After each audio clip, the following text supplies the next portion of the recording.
السلام علیکم ناظرین، اس ایپیسوڈ کی شروعات میں ہم دیکھتے ہیں باہر چینماز پہ بہت غمگین بیٹھی ہوتی ہے کہ اس لیے میں وہاں پہ ریحان آغا آتے ہیں اور مسکراتے ہوئے ایک طرف ہو جاتے ہیں۔ پیچھے پیچھے بایزید کمرے میں داخل ہوتا ہے۔ بایزید کو دیکھتے ساتھ ہی باہر کی خوشی انتہا کو جا پہنچتی ہے۔ وہ ایک دم سے اٹھتی ہے اور اسے گلے لگا لیتی ہے۔ وہ اس سے بہت پیار کرتے ہوئے کہتی ہے، اللہ کا شکر ہے جس نے تمہیں مجھے بخش دیا بیٹا۔ تم اس دروازے سے صحیح سلامت داخل ہوئے اور مجھے اور کسی نعمت کی کوئی طلب نہیں ہے۔ تمہارے سلطان بابا نے تمہیں معاف کر دیا ہے، اللہ ان سے دونوں جہانوں میں راضی ہو۔ بایزید پریشان ہوتے ہوئے کہتا ہے، صرف میری جان بخش دی ہے والدہ، مجھے نہیں۔ باہر اسے پیار کرتے ہوئے کہتی ہے، بیٹا سب ٹھیک ہو جائے گا۔ ناظرین، اس کے بعد ہم دیکھتے ہیں کہ ایک قبیلے میں ابراہیم بے اوغوز سرداران کے ساتھ بیٹھے کھانا کھا رہے ہوتے ہیں اور کہتے ہیں، اوغوز کے سرداران اور میرے بھائیو، آئیے مشاورت کے لیے خیمے میں چلتے ہیں۔ یہ کہتے اور سنتے ساتھ ہی وہ سب خیمے کی جانب چل پڑتے ہیں۔ باقی تمام ترک قبائل کے جھنڈے وہاں موجود ہوتے ہیں سوائے کائی قبیلے کے۔ سب کے بیٹھ جانے کے بعد ابراہیم بے کہتا ہے، سردار ریحان، سردار یلدیز خان اور سردار گو خان، دائے خان اور دینیز خان کے بیٹے، افشار قبیلے کا طاقتور سردار اگور الب اور کینک قبیلے کا بہادر سردار بیندر اور تمام اوغوز قبیلوں کے میرے بھائیوں، ہمارے دیوان میں سب کو خوش آمدید۔ آج ہم یہاں اس لیے جمع ہوئے ہیں تاکہ ترک روایات اپنی جگہ لے لیں اور اوغوز کی نسل قائم رہے۔ تو ایک سردار کہتا ہے، اوغوز قبائل کے سرداران 6 ہیں اور گن خان کے بیٹے ان کی رہنمائی کرتے ہیں اور ان کے سربراہ کائی ہیں۔ ہم نے نہ تو ان کے پرچم دیکھے ہیں اور نہ ہی ان کو۔ تو سلیمان کہتا ہے، روایات کو پامال کرنے والوں کی دیوان میں کوئی جگہ نہیں ہے سردارو۔ تو دوسرا سردار کہتا ہے، ہم نے سنا ہے کہ کیا ہوا ہے، ہم جانتے ہیں کہ آپ روایات کی پامال سے متعلق کیا بات کر رہے ہیں۔ سب سے پہلے میری تعزیت۔ سردار ابراہیم پوچھتا ہے، تو بتائیں سرداران، کیا کوئی شخص اپنے ساتھیوں اور دینی بھائیوں کے ساتھ عثمانیوں جیسا کر سکتا ہے؟ تو پہلے والا سردار کہتا ہے، اگر عثمانیوں نے روایات کو پامال کیا ہے تو کرمان اوغلو روایات کی پاسداری کرنے کے لیے کیا کرنا چاہتا ہے؟ سردار ابراہیم کہتا ہے، ہم ان لوگوں کو ترکوں کا غضب دکھانا چاہتے ہیں جو اپنی حد نہیں جانتے۔ عثمانیوں نے ہماری بہو کو قتل کر کے صرف ہماری ساکھ کو ہی نہیں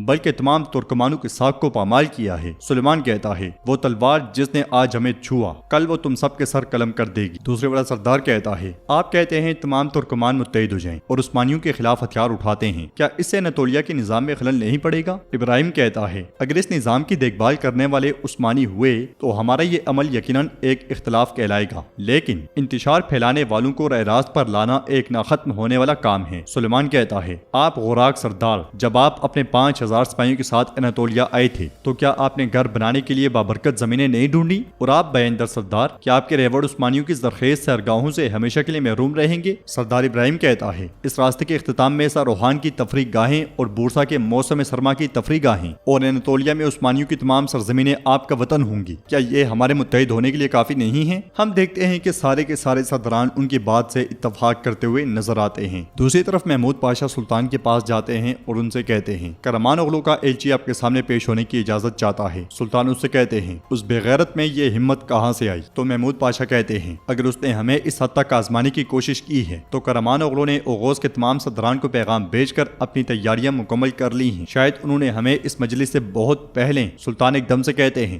نہیں، ہمارے خون، ہمارے پرچم اور جس مجلس میں ہمارے بچوں پر سیاست کی جاتی ہے وہ تباہی کی مستحق ہے، لے کر آؤ اندر اسے۔ یہ سنتے ساتھ ہی محمود پاشا چلے جاتے ہیں اور سلطان کہتے ہیں، ذرا آ جاؤ تم بھی۔ قبیلے میں تیسرا سردار کہتا ہے، سلطان ابراہیم اور شہزادے سلیمان صاحب کی نشاندہی کی گئی زمینیں ہمارے روشن مستقبل کی طرف اشارہ کرتی ہیں۔ سردار غوراک کہتا ہے، یہ ہمیں دکھاتے ہیں کہ برائی سے شروع ہونے والے راستے کا انجام اچھا ہوتا ہے۔ یہ سن کے سردار ابراہیم اور سلیمان بہت خوش دکھائی دیتے ہیں۔ باہر قبیلے کے ڈھول زور زور سے بجتے ہیں۔ ہم دیکھتے ہیں کہ علی بے اکنجی سپاہیوں اور بالی بے کے ساتھ قبیلے میں داخل ہوتے ہیں۔ سارے قبیلوں کے پرچم میں اپنا کائی پرچم نہ دیکھ کر انہیں بہت غصہ آتا ہے۔ وہ سیدھا آگے بڑھتے ہیں اور خیمے میں داخل ہو جاتے ہیں۔ انہیں دیکھ کر ابراہیم کہتا ہے، ایورانوس اوغلو بالی صاحب۔ علی بے بڑے بادب انداز میں کہتے ہیں، السلام علیکم۔ ابراہیم انہیں خوش آمدید کہتا ہے اور بیٹھنے کی دعوت دیتا ہے، مگر علی بے کہتے ہیں، ہم ایسے جرگے میں نہیں بیٹھتے جہاں کائیوں کا شاندار پرچم نہ لہرا رہا ہو۔ تو سردار ابراہیم کہتا ہے، ایسا لگتا ہے کہ ہمارے سامنے ترکمان کے قابل احترام سردار ایورانوس اوغلو علی صاحب نہیں بلکہ سلطان محمد کا ایلچی کھڑا ہے۔ بولے، ہم آپ کے سلطان کا پیغام سن رہے ہیں۔ علی بے فرمان کھول کے پڑھتے ہوئے کہتے ہیں، اللہ کے نام سے شروع جو بڑا مہربان نہایت رحم کرنے والا ہے۔ میں کائی قبیلے سے تعلق رکھنے والی ترکوں کی اوغوز نسل سے ریاست کا سلطان محمد خان ہوں۔ میرے الفاظ ان ترکمان سرداران کے لیے ہیں جنہوں نے سلطان ابراہیم کی بات سے استفادہ کیا۔ ترکوں کے نام اور حق باری تعالیٰ کے کلام کو پورے جہان میں پھیلانے کی کوشش کرنے والا میں کیا تمہارا دشمن بن گیا ہوں جو تم میرے خلاف منعقد ہونے والے جرگے میں اکٹھے ہو گئے ہو؟ تو سردار غوراک کہتا ہے، سلطان ابراہیم کہتے ہیں کہ عثمانیوں نے ہمارا خون بہایا ہے۔ یہ کہتے ہیں کہ انہوں نے روایات کو پامال کیا ہے، کیا آپ کے پاس اس کا جواب ہے؟ تو علی بھائی کہتے ہیں ہم وقت آنے پہ اس کا بھی جواب دیں گے، ابھی آگے سنیں۔ اب میں قبیلے میں موجود اپنے بھائی اور رشتہ دار سلطان ابراہیم سے مخاطب، کیا تم ہمارے خلاف اپنی تلواریں لہرانے کے لیے کسی بہانے کی تلاش میں تھے کہ جسے تم نے میرے دروازے پہ بھیجا وہ ایلچی اپنے جواب کے ساتھ لوٹ آیا ہے، اور پھر بھی تم جرگہ منعقد کر رہے ہو اور جنگ کے نعرے لگا رہے ہو؟ سردار ابراہیم کہتا ہے سلطان محمد یہ نہیں کہہ سکتا کہ اس نے کچھ نہیں کیا، اور نہ ہی وہ ہمیں اپنی چکنی چپڑی باتوں میں الجھا سکتا ہے۔ تو علی بھی کہتے ہیں سلطان محمد آپ کی طرح یقین کے بغیر فیصلے نہیں کرتا سلطان ابراہیم، شہزادے باعزت کو پائتخت لایا جائے گا، ان کے خلاف تحقیقات کا آغاز کر کے ضروری اقدامات پر عمل درآمد کیا جائے گا۔ سردار ابراہیم کہتا ہے چلیں مان لیتے ہیں کہ کرمان اغلو جس تکلیف سے گزرے ہیں وہ اس کا ازالہ کر دیتے ہیں، لیکن کیا سلطان محمد کے پاس ان صدران کی تکلیفوں کا کوئی جواب ہے جو ابھی میرے ساتھ بیٹھے ہیں؟ تمام انطولیہ پر حکمرانی کرنے کی اس کی خواہش نے سرداروں کے لیے نہ کوئی سیرگاہ چھوڑی نہ کوئی زمین۔ یہ سن کے صدران کہتے ہیں سلطان ابراہیم سچ کہتے ہیں، سچ کہتے ہیں۔ علی بھی کہتے ہیں اب جا کے اس جرگے کا مقصد واضح ہو گیا ہے، تم رسم و رواج کے بہانے متحد ہوتے ہو، پھر سب ایک ساتھ فساد اور جھگڑے کی راہ اختیار کرتے ہو۔ سردار ابراہیم غصے سے کہتا ہے کیا کہہ رہے ہو؟ علی بے بھی تلوار پہ ہاتھ رکھ کے اس کی جانب بڑھتے ہوئے کہتے ہیں اگر تم اپنے پاس موجود چیزوں سے مطمئن نہیں ہو اور عثمانی خاندان کے اس حق پر جو زمین تلوار سے حاصل کی گئی دانت پیس رہے ہو، تو پھر جان لو کہ ہمارے پاس ایسی زمین ہے جو تم یقیناً پالو گے، اور وہ قبر کی زمین ہے، مگر جان لو کہ یہ زمین کھلے آسمان تلے نہیں بلکہ زمین کے ساتھ تہوں میں دبی ہوئی ہے، اور جیسے عثمانی جسے چاہیں بھائی بنا لیتے ہیں ویسے ہی جس کے لیے چاہیں جلاد بننا بھی جانتے ہیں۔ یہ کہتے ساتھ ہی علی بھی اپنے ساتھیوں کے ساتھ پلٹ جاتے ہیں۔ صدران بھی آپس میں بات چیت کرتے کرتے سردار ابراہیم سے منہ موڑتے ہیں اور چل پڑتے ہیں۔ جاتے جاتے سردار غراق کہتا ہے تو معلوم ہوا کہ اس معاملے سے کچھ بھلا نہیں ہوگا۔ سردار غراق کے ساتھ ساتھ باقی سردار بھی چلے جاتے ہیں۔ یہ منظر دیکھتے ہوئے سردار ابراہیم اور سلیمان کو بہت غصہ آتا ہے۔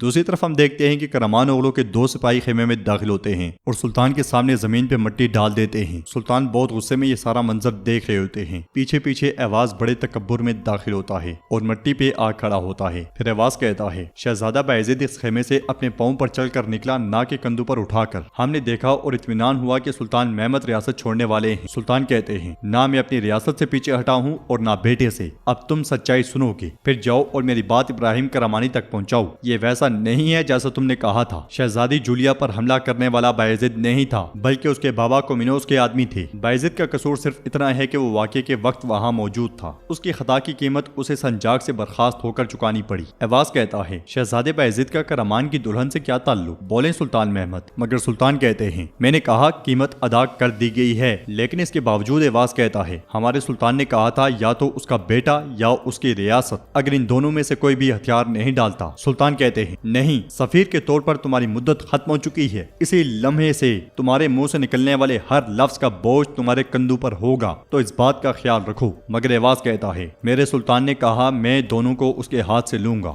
ریاست بھی اور بیٹا بھی۔ پھر اپنے ساتھیوں سے پوچھتا ہے یاد ہے ہمارے سلطان نے اور کیا کہا تھا؟ تو اس کے ساتھی ہاں میں سر ہلاتے ہیں۔ ایواز کہتا ہے عثمانی خاندان سے محمد، چونکہ اس نے رومیوں کا لباس اپنے کندھوں پر ڈال لیا، اس نے ترکوں کے رواج سے انحراف کیا۔ یہ سننے کے بعد سلطان اٹھتے ہیں اور آہستہ آہستہ اس کی جانب بڑھتے ہی چلے آتے ہیں۔ وہ بالکل اس کے سامنے آ کھڑے ہوتے ہیں۔ ایواز کہتا ہے جو رسم سے روگردانی کرے ہم اس کی موجودگی میں کھڑے ہونے کا حق نہیں رکھتے۔ یہ سنتے ساتھ ہی سلطان ایک زوردار تھپڑ اس کے منہ پہ رسید کرتے ہیں اور اسے زمین پہ پٹخ دیتے ہیں۔ سپاہیوں کو بھی دبوچ لیا جاتا ہے۔ ایواز سلطان کے پاؤں میں پڑا ہوتا ہے۔ سلطان اس کے پاس بیٹھتے ہیں اور مٹی اکٹھی کرتے ہوئے کہتے ہیں تم میرے پاس اپنے آپ کو قاصد کہہ کر آئی تھی، تم بد زبان ہو، جان لو کہ میرے حضور ہر طرح کی گھٹیا زبان کاٹ دی جاتی ہے۔ یہ کہتے ساتھ ہی سلطان مٹی اس کے منہ میں ٹھونس دیتے ہیں اور گرجتے ہوئے کہتے ہیں ہر بد کلامی یہیں پہ دفن ہو جاتی ہے۔ پھر سلطان اٹھتے ہیں اور اسے کہتے ہیں اب جاؤ اور کرمانیوں کو بتاؤ کہ میں نے کیا کہا ہے۔ وہ لوگ جو ظلم کو قانون سمجھتے ہیں اور بھائی چارے کو غداری سے داغدار کرتے ہیں، جو خون کے رشتے کے باوجود دشمنی کے لیے ہمارے سامنے کھڑے ہوتے ہیں، ان کے لیے اس زمین پر نہ تو قبر کی کوئی جگہ ہوگی اور نہ ہی انہیں ڈھانپنے کے لیے مٹھی بھر مٹی ملے گی۔ سلطان کے غیظ و غضب کے ساتھ ہی ناظرین ایپیسوڈ بھی اختتام پذیر ہوتی ہے۔ کیسی لگی آپ کو یہ ایپیسوڈ آپ ہمیں کمنٹ باکس میں بتا سکتے ہیں۔ ویڈیو پسند آئے تو لائک کر دیں، شیئر کر دیں، سبسکرائب نہیں کیا ہوا تو سبسکرائب کرنے کے ساتھ ساتھ گھنٹی والے آئیکن کو دبانا مت بھولیں۔ ملتے ہیں انشاءاللہ نیکسٹ ویڈیو میں، تب تک کے لیے رکھیں اپنا اور اپنوں کا بہت زیادہ خیال۔ اللہ نگہبان۔